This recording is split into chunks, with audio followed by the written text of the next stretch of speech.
Охридските угостители во обид по теркот на развиените туристички дестинации да направат пресврт и со воведување на реални зимски цени да привлечат гости и кога градот е празен. Во дел од угостителските објекти цените на услугите веќе се намалени за 20%. Мислам дека погледно сите објекти се трудат да имаат различни цени, мислам во смисла попусти.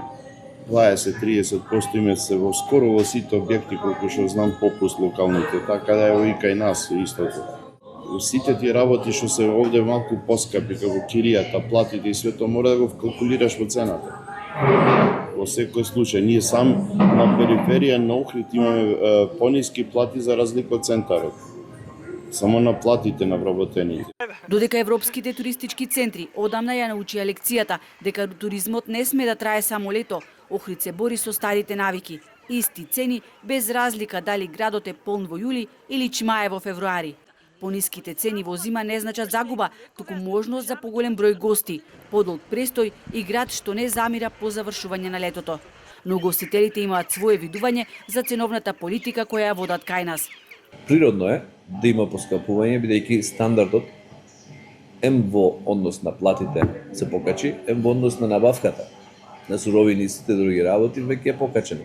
Кажуваат дека Охрид во некои сегменти е скап, што јас тоа не се слагам, бидејќи во Охрид има објекти кај што можете многу добро да поминете со прилични добри цени.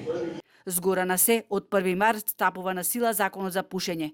Угостителите со поделени мислења околу тоа како ќе се одрази неговото имплементирање. Сметам дека би бил добар за сите гости, затоа што посебно странците во период во сезона премногу реагира на тоа. Доколку биде секаде испочитуван законот за угостителството ќе биде подобро.